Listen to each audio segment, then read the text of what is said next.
I've got, I don't know, maybe 15, 20 comments on the video for cutting threads on how to make the nut. It wasn't really that long ago, I'm thinking maybe, 3 months, maybe 2 months, that I made a nut for wooden threads. And it's kind of a little bit annoying when guys, ask these questions without actually doing a little bit of looking and seeing that yes, I have already made a nut for wooden threads.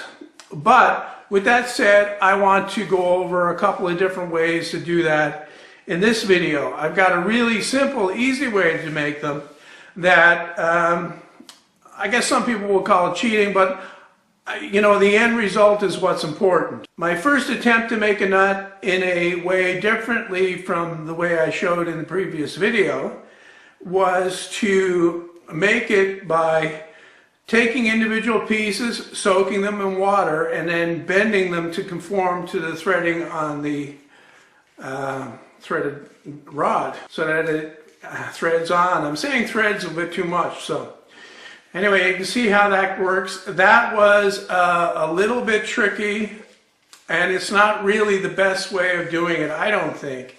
It took a long time to get everything lined up, and then I had to clamp it and let it set until the wood dried out again, and then glue it together. So it was kind of an ordeal, not the best way. But it does work, so as you can see. Another way to cut it, and that's the way I'm going to show now very quickly, is to cut them by hand from 2 pieces of wood like this. That would go together, and then I would drill a hole and cut the threads by hand with a small chisel and a sharp knife.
It's not the prettiest one, but it works, and that's the main thing. And it actually didn't take that long.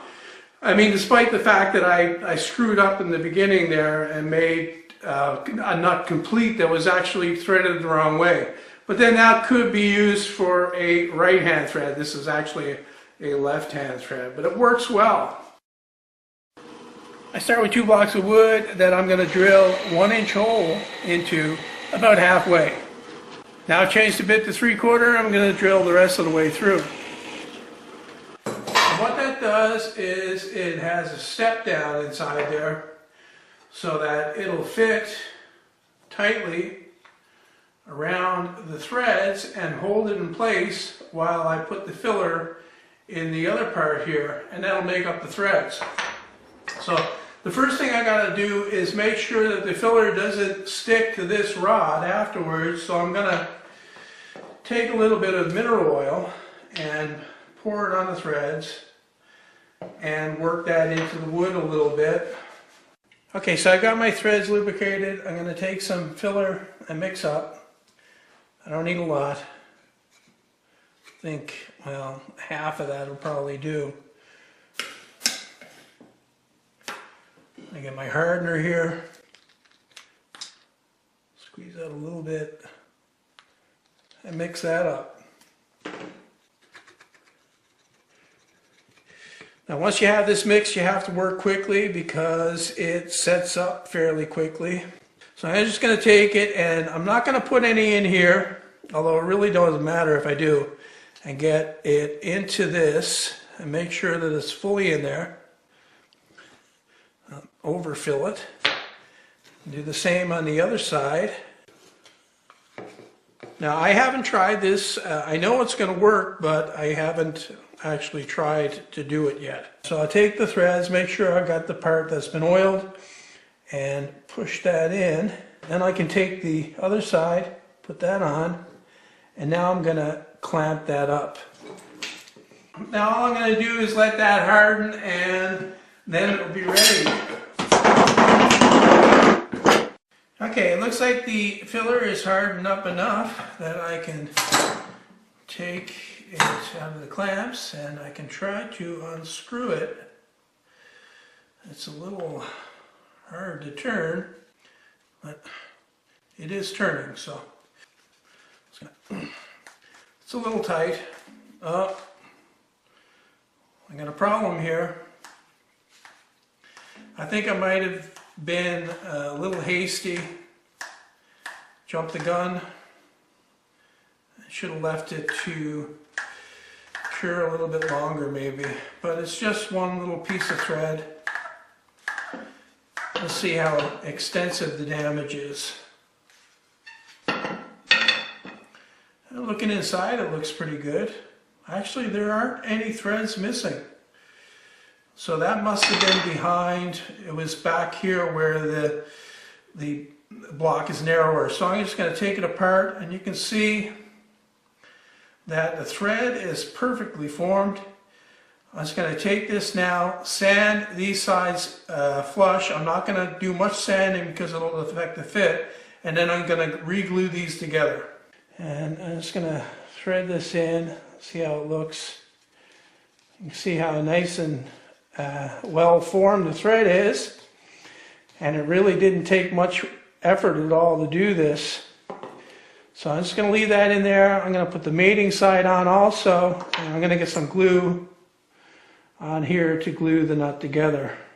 Now while the glue is drying on this, I want to talk about something else. I got an email asking how tough the threads are, and I've got to say that these threads are fairly fragile, so you have to be really careful.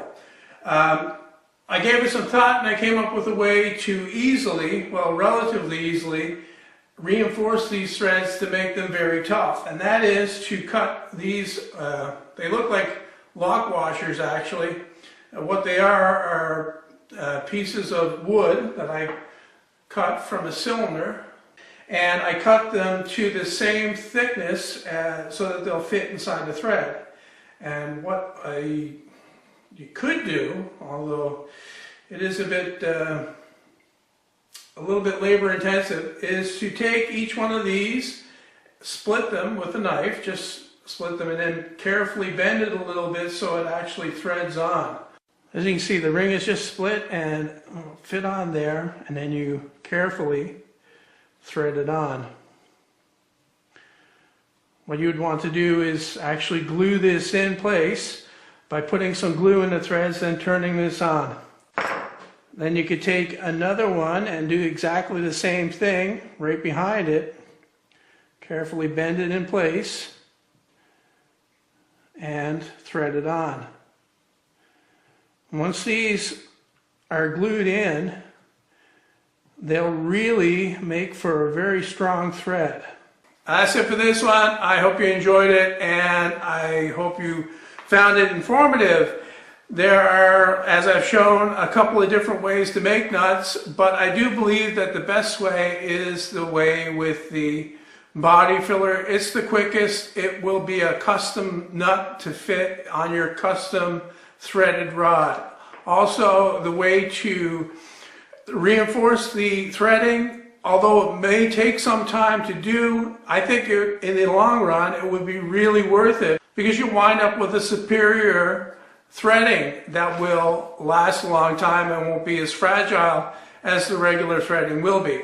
Well, tomorrow I have another video, and that's on building my table saw taper jig. I made this taper jig about 2 years ago, but I didn't do a build video on it. It's like a few of my older projects that I want to revisit and do build videos on. I've also updated the plans, and those will be talked about tomorrow also. Well, anyway, well, maybe I'll start again. That's what I'll do. I'll start again. I've got nothing but time. This one, I hope you enjoyed my nuts.